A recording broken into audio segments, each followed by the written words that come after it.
Eu gostaria de refletir um pouco a respeito de algumas marcas de maturidade hoje, mas partindo na realidade do pressuposto de que a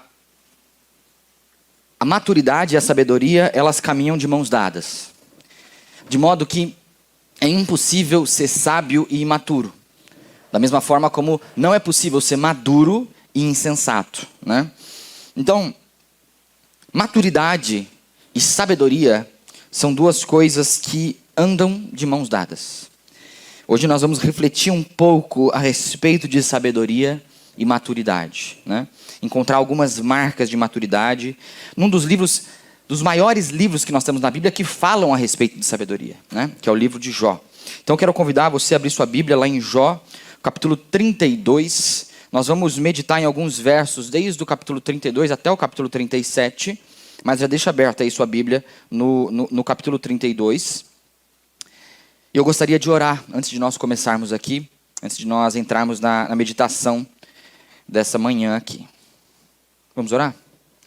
Senhor nosso Deus e Pai, muito obrigado por esse dia, muito obrigado pela oportunidade que nós temos de estarmos na Tua casa, de estarmos aprendendo mais do Senhor e podendo meditar na Tua palavra.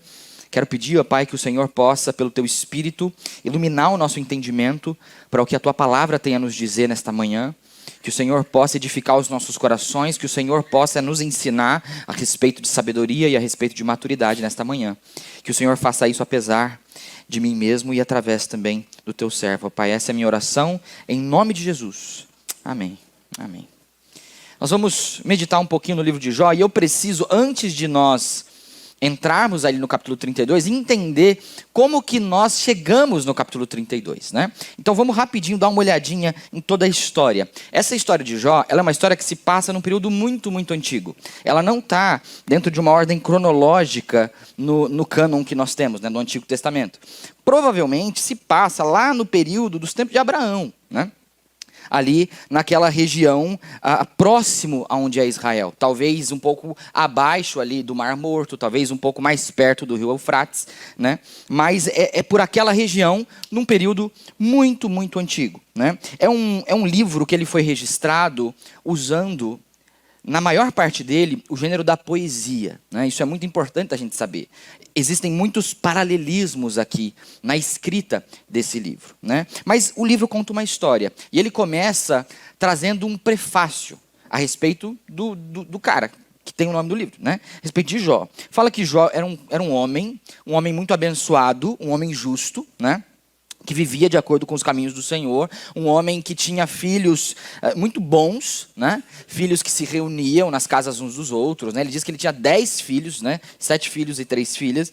E então, Jó, ele é esse homem da família doriana, digamos assim, né? Ele vive bem.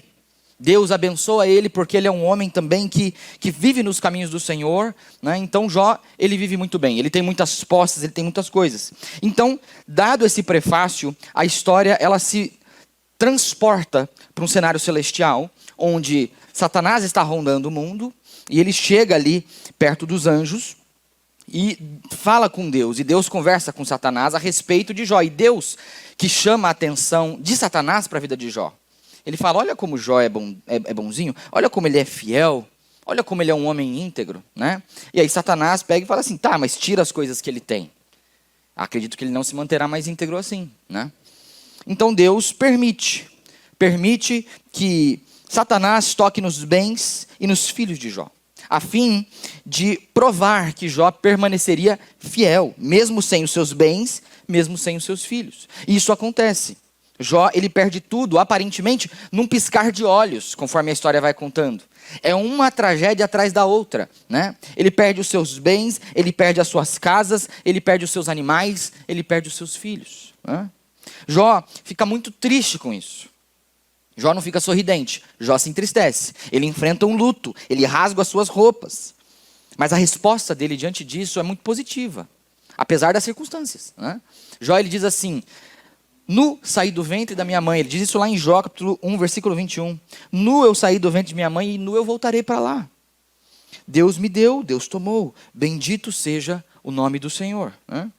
Aí, depois disso, a narrativa no capítulo 2, ela volta para esse cenário celestial. Onde Então, Deus mostra, ó, tá vendo? Ele se permaneceu fiel. Mas Satanás fala assim, imagina, você pode tirar todas as coisas de um homem, mas se você não tocar na vida dele, você não mexeu onde de fato incomoda, né? Então toca na vida dele, tira a saúde dele, aí você vai ver como ele vai se transformar, né? Deus fala assim, tudo bem, toque lá, mas não tire a vida dele. Pode tocar na saúde, e isso acontece. Jó é tomado por uma enfermidade, por tumores, desde lá da ponta do seu pé até a sua cabeça. Diz o texto lá em Jó capítulo 2 que ele se coçava com pedaços de barro, né? Para conseguir aliviar um pouco a sua enfermidade, o seu incômodo com aquela enfermidade. Chegou a um ponto da própria esposa de Jó olhar e falar assim, por que você ainda se mantém íntegro? Por quê? Olha o que Deus está te fazendo. Por que você se mantém fiel a esse Deus? Né? Jó vai lá e responde, nós temos recebido de Deus o bem, por que não receberíamos também o mal? E diz o texto lá em Jó, capítulo 2, versículo 10, que em tudo isso Jó não pecou com os seus lábios. Né? Mas Jó fica muito entristecido com tudo isso. Jó fica muito aflito, com o coração contrito em tudo isso. E chegam os amigos de Jó, ouvindo essa notícia, eles chegam de longe. Algumas pessoas chegam ali. Mas o texto nos mostra e dá ênfase a 3 amigos de Jó que chegaram. Chega o Elifaz, o Bildade e o Zofar. E esses 3 amigos de Jó ficam com ele ali por 7 dias. Simplesmente calados. Naquele luto com Jó. Né? Entristecidos diante daquele momento tão difícil. Diante de tudo aquilo que Jó tinha perdido. Né? E depois desses 7 dias, Jó abre a boca. E Jó começa a falar. E ele se queixa contra Deus. Ele amaldiçoa o dia em que ele nasceu. E deseja nunca ter sequer existido. Né? Então, diante dessa fala de Jó, os amigos de Jó começam a respondê-lo. E o livro se baseia nisso. A maior parte do livro é isso. É os amigos de Jó falando para ele e Jó respondendo os amigos de Jó. Jó respondendo os amigos de Jó. Jó responde os seus amigos. E é nessa sequência. Primeiro fala Elifaz, depois Bildade, depois Zofar. Né? E é interessante que todos eles tentam explicar o que estava acontecendo com Jó. Todos eles, nas falas deles, tentam dizer assim, Jó, está acontecendo isso daqui. Na minha visão, é isso que está acontecendo com você. E nos 3, mesmo que de formas diferentes, os 3, eles, na essência deles, têm uma mesma visão teológica, uma mesma visão de Deus. Eles entendem que Deus é um Deus de retribuição. É uma visão simplista, né, a respeito de Deus. É um conhecimento raso, que é a ideia de que Deus recompensa o justo e pune os ímpios. Né? É uma realidade, mas não é toda a verdade. Né? Deus, de fato, nós vemos na Escritura, ele recompensa o justo. Deus, de fato, pune o ímpio. Mas Deus também pune o justo. Deus também prova o justo. E Deus também dá dias bons aos ímpios. Né? A visão que nós temos que ter de Deus não é simplesmente uma teologia de retribuição. Né? É mais complexo do que isso. E por isso que os amigos de Jó, eles se equivocam. Eles pensam que, Jó, o que você está passando é porque tem algum pecado oculto. E Jó fala, não tem. Não tem. Eu não fiz nada demais. Né? Mas eles falam, tem alguma coisa. Não é possível. Não é possível um homem perder tudo como você perdeu e ainda assim ter sido justo diante de Deus. Imagina, tem algum pecado aí, Jó. Olha direito para o seu coração, olha para as coisas que você fez. Né?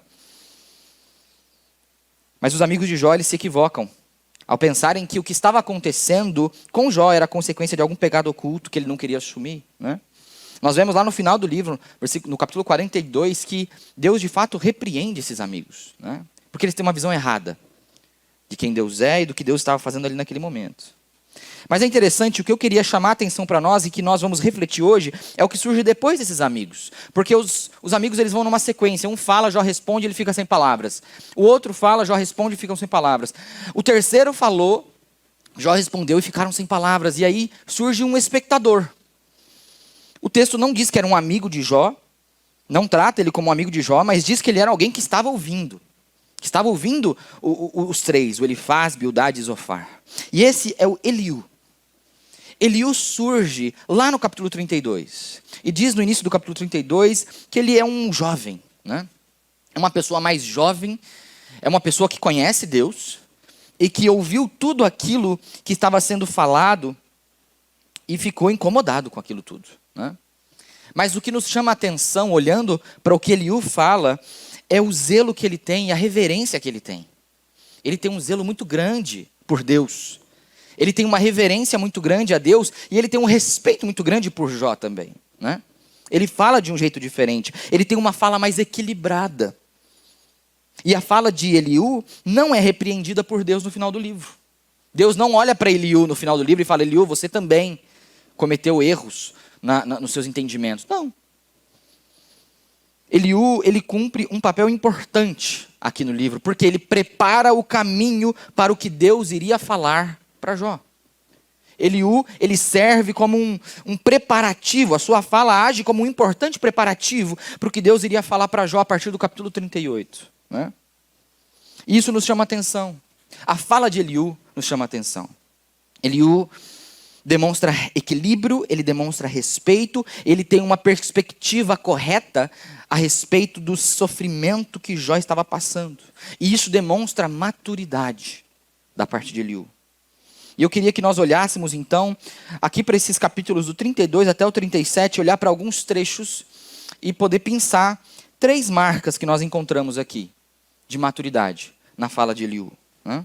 O que Eliú tem na fala dele, o que tem nesse conteúdo do que Eliú diz, que nos ensinam a respeito de maturidade, que são marcas de maturidade. Em primeiro lugar, uma primeira marca de maturidade que Eliú tem é a compreensão da pequenez.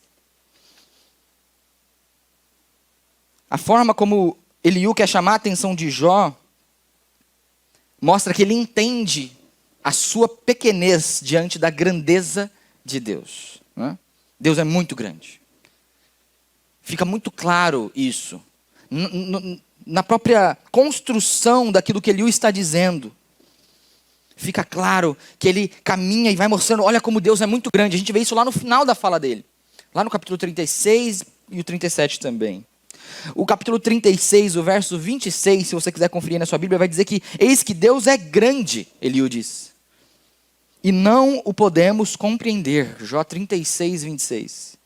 O número dos seus anos não se pode calcular. Eliú, ele entende isso daqui. Ele vê que Deus é um Deus muito, mas muito grande. E saber disso, saber que Deus é grande, que Deus é muito, muito grande, é marca de maturidade. E nós,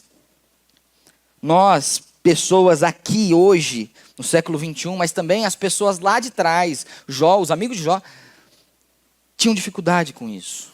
Nós temos dificuldade, né? Nós facilmente nos esquecemos de quão pequenos nós somos diante da grandeza de Deus. Facilmente. Talvez na agitação da rotina, talvez diante dos problemas que nós enfrentamos, os dilemas, né? Talvez por estarmos inseridos nessa linha do tempo, né? Por estarmos inseridos na vida. Tudo parece muito grande, nós esquecemos do quão pequenos nós somos. Né? E isso nos leva em direção à imaturidade. E nós desenvolvemos algumas marcas de maturidade, por esquecermos quão pequenos nós somos. Né? Quando nós nos esquecemos da nossa pequenez, nós nos colocamos no centro do mundo. Tudo gira em torno de nós. Né? Quem nunca pensou? Sabe que eu pensava isso quando era muito novo, e essa semana eu parei para me questionar de novo. Por quê? Quem me prova que não é tudo uma grande simulação? Né? Eu nunca vi pelos seus olhos. Eu nunca vi. Quem me prova que vocês não são robôs que estão aqui? Hoje, que tem IA, né? Que vocês são tudo ChatGPT. Né? Ninguém consegue me provar isso. Pensar assim é pensar que nós estamos no centro de tudo. É tudo sobre nós. Nós somos os protagonistas, né? Desse grande filme da vida. Mas isso é uma visão imatura. Isso é uma marca de imaturidade nossa. Né? Aí tudo gira em torno da gente. Os problemas dos outros são sobre nós. Né? Quando a gente vai querer ajudar alguém, a gente vai falar da gente. A gente começa a falar da gente e a gente consegue transformar tudo na gente. Né? E o problema da pessoa ficou de lado. Isso é imaturidade da nossa parte. Isso nos leva a perder empatia pelo próximo. Né? A gente não consegue mais entender tanto o problema que o outro está passando. Né? A gente perde a empatia, porque a gente se torna o centro. Isso tudo é se esquecer de quão pequenos nós somos. É pensar que nós estamos no topo da pirâmide da vida e tudo existe ao nosso redor. Né? E quando isso acontece, nós também desenvolvemos uma dificuldade de lidar com as oscilações da vida. Nós começamos a fazer birras com a vida, né? A gente não entende essa dinâmica de que tem dias bons, tem dias ruins. Tem dias em que as coisas dão certo e tem dias que as coisas não dão certo, né? Tem dias em que no trânsito tudo corre bem, tem dias que não, que acontecem acidentes, né? Tem dias em que o carro liga, tem dias que o carro não liga. Tem dias que você está bem de saúde, tem dias que não, né? A gente acaba tendo dificuldade com essas oscilações. Elas continuam acontecendo, mas elas nos afetam de um jeito diferente. E isso é uma marca de imaturidade da nossa parte, né? Isso tudo acontece porque nós nos esquecemos de quão pequenos nós somos diante da grandeza de Deus, né? E quando nós nos esquecemos da nossa pequenez e pensamos que nós somos grandiosos, que nós somos o centro do mundo, né? Nós recorremos a Deus como um patrocinador de sonhos. Deus serve para me dar o que eu quero. Deus serve para realizar os meus desejos, né? Veja, o fato de nos esquecermos da nossa pequenez nos leva a uma visão muito imatura da vida, a uma visão muito imatura do próximo e a uma visão muito imatura de quem Deus é e do que Deus faz, né? É nossa tendência natural interpretar dessa forma. É natural pensarmos que tudo gira ao nosso redor, né? As crianças pensam que tudo gira ao redor delas, né? Muitas vezes. Porque elas ainda são imaturas. Elas estão crescendo.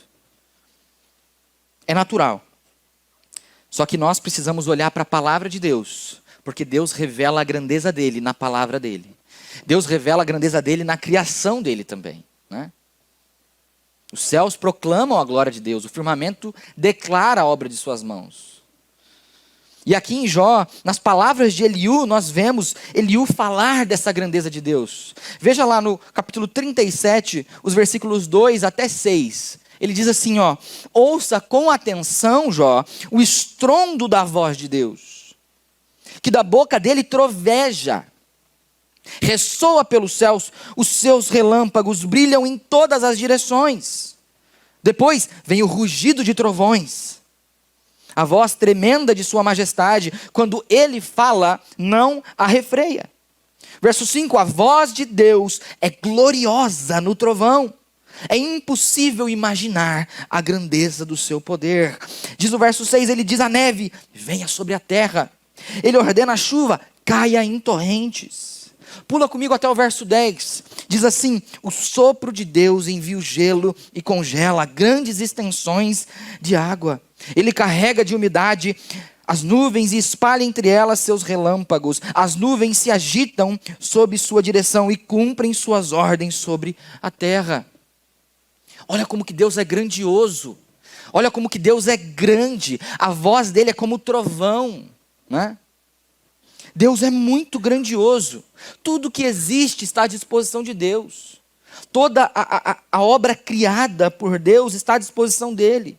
E quando a gente olha para ele e para a grandeza dele, a gente percebe, eu não consigo nem imaginar como Deus é grande.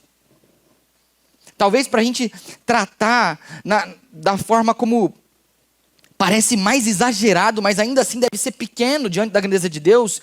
Tudo o que nós conhecemos é como se fosse um grãozinho de areia no dedo de Deus. Imagina isso.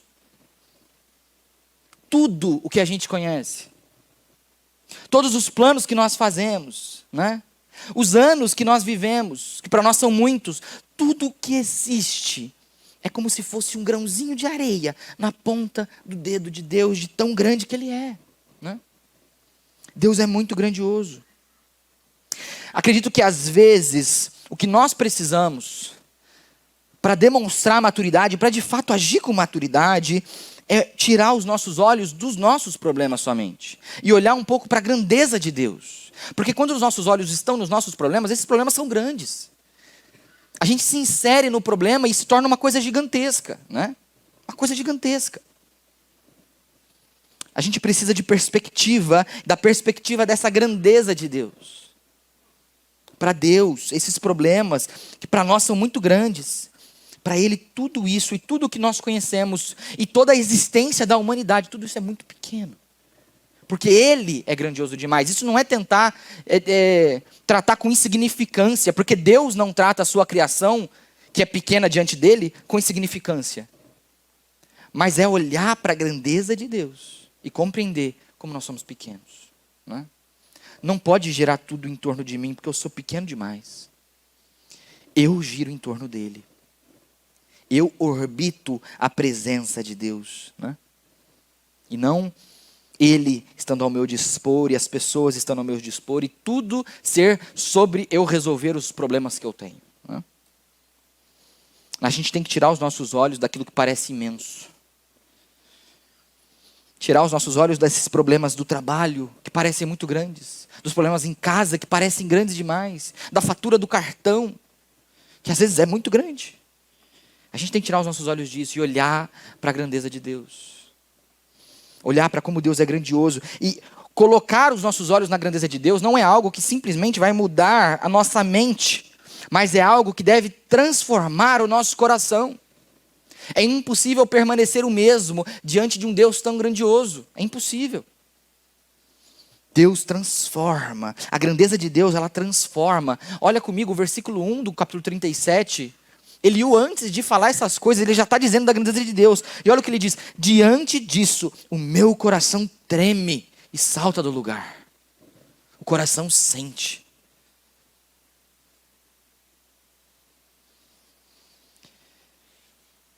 Essa compreensão de que Deus é grande não deve ser uma compreensão que está simplesmente no nosso entendimento, mas é algo que deve partir para o nosso coração, que deve transformar quem nós somos.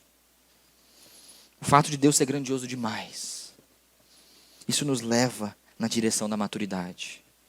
Nós precisamos compreender que nós somos pequenos. Nós precisamos compreender que Deus é grande demais. Né? E saber disso é ter maturidade. Saber disso, saber que não é tudo que gira ao nosso redor. Deus não está aqui para simplesmente bancar os nossos sonhos. Né? Nós é que existimos para honrar e glorificar esse Deus, que é grandioso demais. E tudo que existe, existe para a honra e glória de Deus. Né? Que o nosso coração possa tremer diante da grandeza desse Deus. Que nós possamos olhar para esse Deus. Podemos olhar para a criação, mas nós podemos olhar para a palavra dele. Onde ele se revela e vê, esse Deus é grandioso demais. Compreender isso é ter maturidade. Né? Uma segunda marca de maturidade que nós vemos aqui é a consciência da graça. Esse Deus grandioso, que com sua grandeza faz com que o nosso coração se estremeça, ele também é um Deus que se importa conosco. Né? Ele se importa comigo, se importa com você, ele vem na nossa direção de forma graciosa. Né? De forma graciosa. Nós vemos isso aqui também. É muito comum a gente ver pessoas que se queixam da vida, não é? No meu trabalho, o pessoal se queixa da vida o tempo todo. Sempre, um problema aqui, problema ali, você não sabe o que meu filho fez, não sei o quê. Papá. As pessoas se queixam, né? E a vida é difícil. A gente se queixa porque a vida é dura, né? A vida é dura, a economia não vai bem, o mundo não está em paz, alguém joga uma bomba em outro joga uma bomba em alguém, né? O país está dividido, a gente não concorda com muita coisa que acontece. Né? O DAI só vive fazendo furo na cidade americana, no chão. A vida é difícil. E fora tudo isso, fora todas essas coisas, né? Não sei, mas na rua do meu trabalho o DAI vive furando lá. Não faz sentido nenhum que eles gastam de furo lá no Nova Carioba. Não faz sentido. Tem que fazer curso com o Codem lá. Mas bem que a Codem do lado de casa também está com furo que não arruma mais. Eu não sei o que acontece com esses furos. Mas a vida é difícil, a vida é complicada. E fora isso, talvez o trabalho seja difícil também, né? Fora os problemas da vida e das coisas que estão ao nosso redor, o trabalho às vezes é difícil, às vezes seus filhos estão naquela fase complicada, né? Aquela fase, ai meu Deus, o que eu faço? Às vezes o casamento não está tão bem, às vezes as contas se acumularam, né? A vida é difícil. Muitos são os problemas, muitos são os fardos que nós carregamos todos os dias, né? E isso pode nos levar a alguns questionamentos que demonstram certa imaturidade da nossa parte. Quando nós somos tomados por essa enxurrada de problemas e de dificuldades, quando a gente permite que a nossa mente se inunde com tudo de ruim que existe no mundo, a gente pode desenvolver uma visão imatura. Né? E a gente pode externar alguns questionamentos que são imaturos. A gente, às vezes, questiona, diante de tudo isso, a respeito da ação de Deus, né? Poxa, tem tanta coisa ruim acontecendo no mundo. Se Deus existe, se Ele é bom, por que Ele não acaba com essas coisas, né? Por que Deus não intervém? Poxa, existem tantas coisas erradas acontecendo, existe tanta coisa ruim que acontece que a gente nem imagina, né? Por que Deus não interrompe essas coisas de uma vez?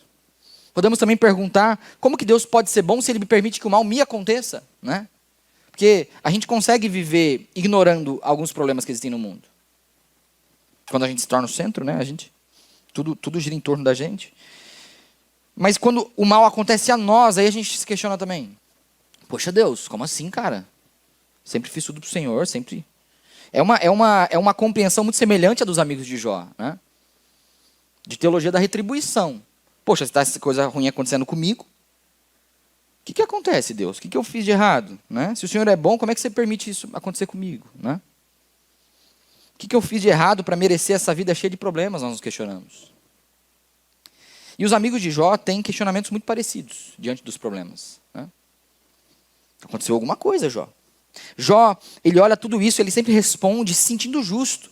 Fala, eu não fiz nada, né? Eu não fiz nada para que isso me acontecesse. Como se ele não merecesse nada do que aconteceu, né? Mas Eliú confronta Jó de maneira dura.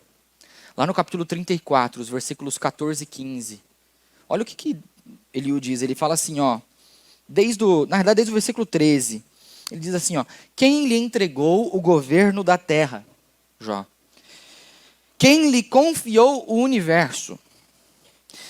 Ele continua, se Deus pensasse apenas em si mesmo e fizesse voltar para si o seu espírito e o seu sopro, toda a humanidade morreria ao mesmo tempo e o homem voltaria ao pó.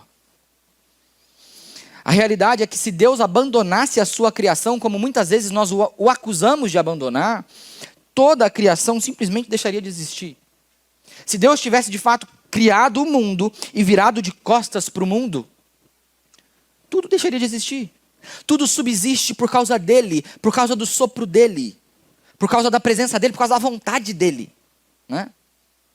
Isso significa que se nós existimos, é pela graça de Deus que nós existimos. Não é, Deus tirou a graça da minha vida porque os problemas estão me acontecendo. Não é isso. Se nós simplesmente estamos aqui hoje, é pela graça que nós estamos. Se estivéssemos aqui, sem esse salão, sem essa iluminação, sem um microfone, sem nada, sem tênis, sem celular, sem tablet, sem nada, nós ainda assim estaríamos aqui pela graça de Deus. Pela graça de Deus. E tudo que tem a mais, tudo que nos dá algum conforto, isso já é algo que é muita graça da parte de Deus. Porque é graça de Deus nós simplesmente acordarmos de manhã. Porque Deus não precisa de nós. A mitologia grega constrói uma ideia de que os deuses precisam de adoração. Né? E uma vez que os deuses eles não recebem adoração, eles são esquecidos, eles deixam de existir. Mas Deus não é assim.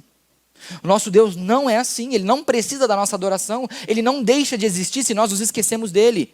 Mas se ele pensasse em si mesmo, coisa que ele não faz, mas se ele fizesse, só pensasse nele, aí sim, nós voltaríamos para o pó. Porque se nós existimos, é pela graça que nós existimos. Por isso que é imaturo presumirmos,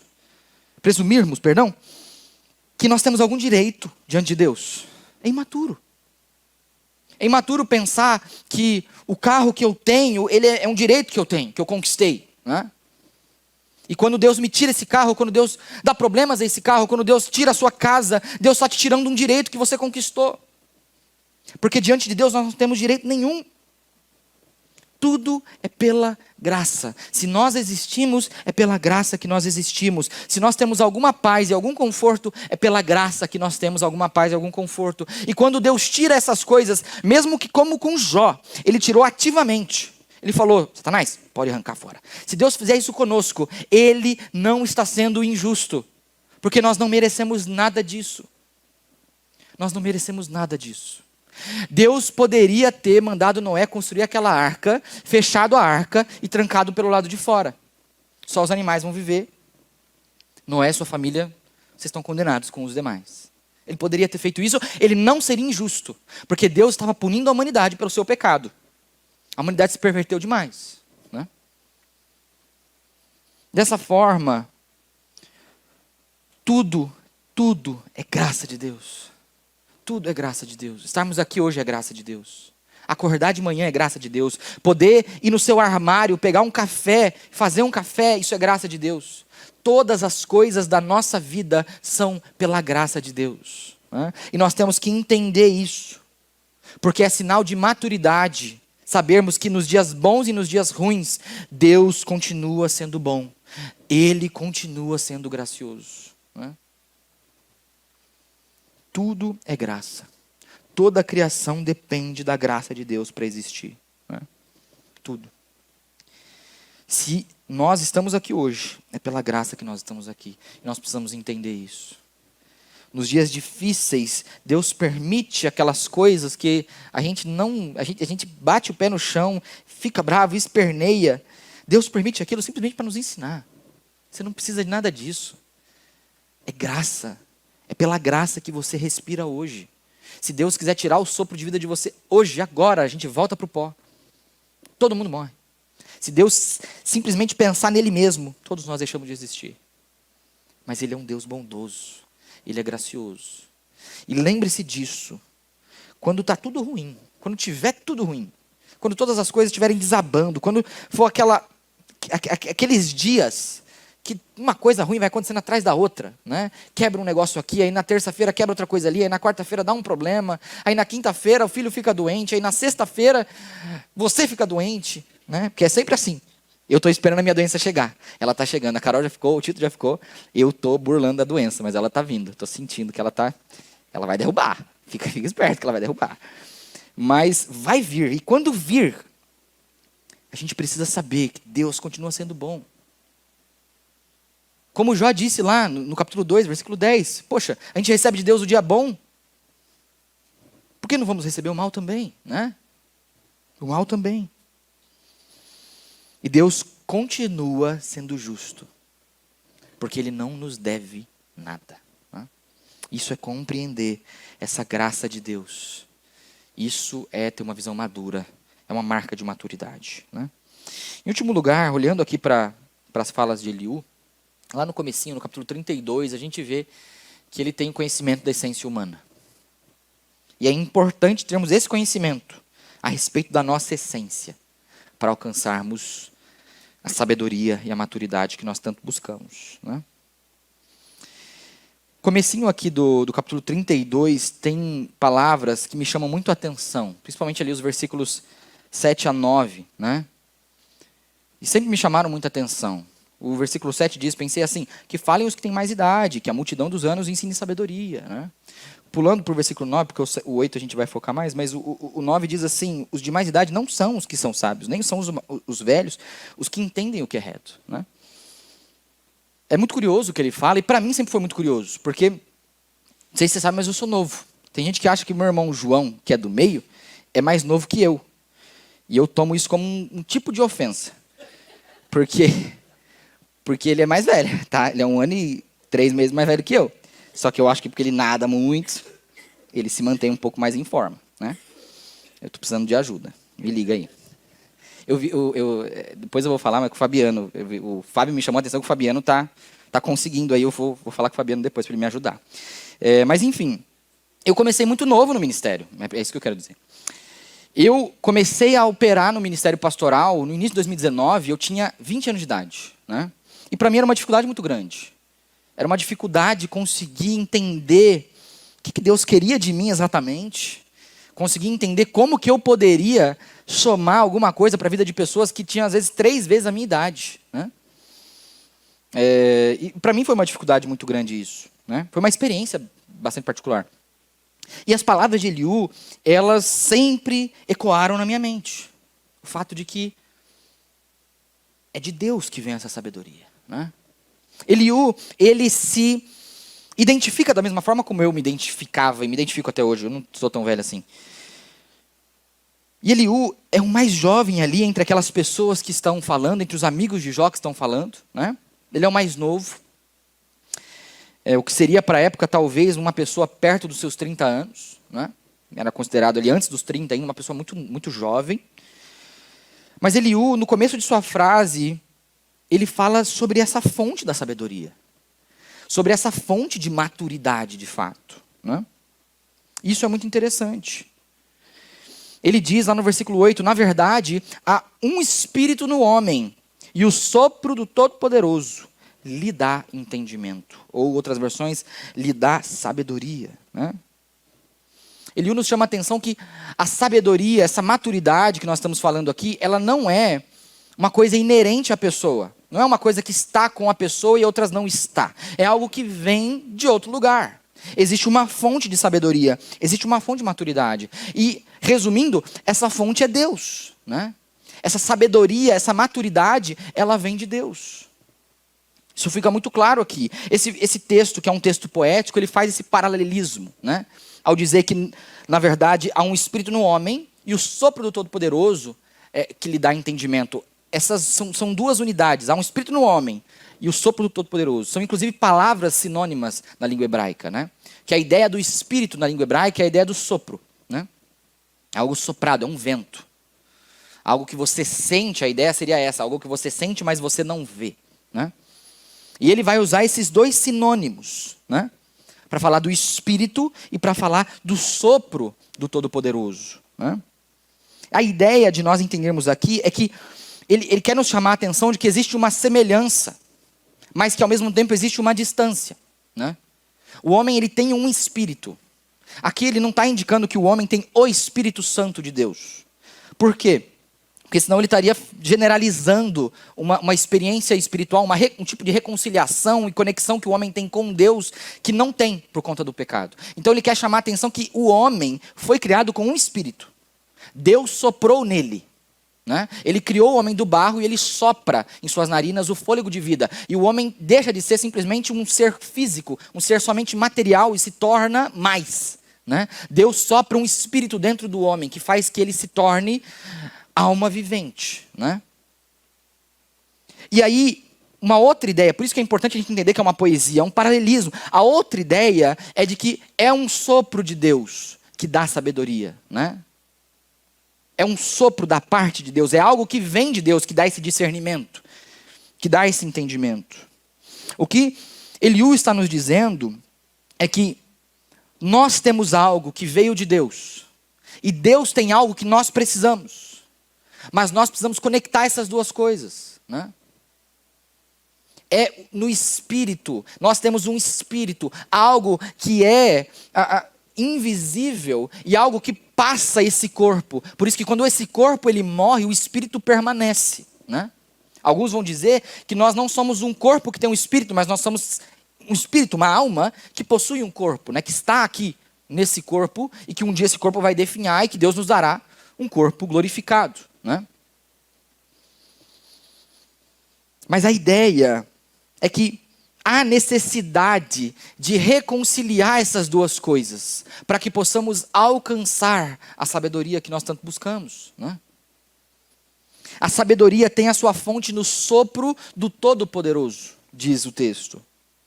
É o sopro de Deus que dá sabedoria. E dentro do homem tem essa coisa que também é sopro de Deus, mas que longe de Deus ela não tem sabedoria. Por isso que Eliú está dizendo, não importa simplesmente viver muitas experiências. Não importa simplesmente experimentar muitas coisas, né? A sabedoria, ela vem desse sopro de Deus. Por isso que existe a necessidade de reconciliação com Deus para se obter sabedoria. Nós precisamos nos reconciliar com Ele, porque a sabedoria vem do sopro dEle. E distantes de Deus, nós não chegaremos ao amadurecimento que nós tanto buscamos. Distantes de Deus, nós não chegaremos à sabedoria, ao discernimento que nós precisamos para sermos pessoas maduras. E por isso que nós precisamos ter esse conhecimento da nossa essência, da essência humana, Nós não somos simplesmente esse corpo, não é tudo sobre isso daqui, a vida que nós temos aqui nessa carne. A nossa existência nessa carne ela é muito pequena comparada à eternidade que Deus nos reserva. Comparada à eternidade da alma, né? Salomão fala sobre isso lá em Eclesiastes, se eu não me engano, capítulo 3, que diz que ele colocou a eternidade no coração do homem. Deus nos criou para sermos eternos. Ele não nos criou para morrer. A morte é uma consequência do pecado, né? Nós precisamos ter esse conhecimento da nossa essência. Porque sabendo que a nossa essência, ela não é material, ela é espiritual, nós precisamos nos reconciliar com esse sopro divino. De onde vem o discernimento, de onde vem a sabedoria, né? Nós precisamos de reconciliação. E aqui nós entendemos que então maturidade depende da cruz. Para nós sermos pessoas maduras, depende da cruz de Cristo, que é o que nos reconcilia com Deus, né? Nada mais nos reconcilia com Deus. Não é só conhecer a sua essência que te reconcilia com Deus, mas é aceitar a cruz de Cristo, é aceitar que Jesus fez algo para reconciliar nossa alma caída, que um dia foi sim íntegra, que um dia ela estava ali vivendo do jeito que Deus criou para viver lá com Adão, mas ela está caída por causa do pecado. E nós precisamos trazer vida a isso, reconciliando a nossa vida, o nosso coração, a nossa alma com Deus, através somente da cruz de Cristo, né? Maturidade só pode ser alcançada através da cruz. É o único caminho para a maturidade de fato, né? Se a maturidade está em Deus, se a sabedoria está em Deus, e nós, por causa do pecado, nós estamos distantes dele, nós precisamos da cruz de Cristo. Nós precisamos aceitar que Jesus morreu por nós, para que de fato nós nos tornemos pessoas maduras, né? Para que a gente possa deixar de ser o centro do mundo na nossa cabeça. Para que a gente possa deixar de ter esses questionamentos imaturos nos dias ruins, né? Nós precisamos da cruz de Cristo. Olhar para a cruz vai nos ajudar a desenvolver essas marcas. Compreender como nós somos pequenos e nós não conseguimos trilhar esse caminho que nos leva de volta a Deus, que é fonte de sabedoria. Nós não conseguimos trilhar esse caminho sozinhos. Nós somos pequenos.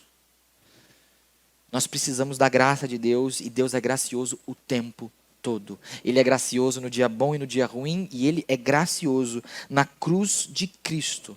Cristo, Ele é a personificação da graça de Deus. É graça em pessoa, né? E nós precisamos conhecer a nossa essência e saber que essa essência caída, ela precisa ser reconectada com Deus através da cruz. Amém? Que possamos desenvolver essas marcas de maturidade.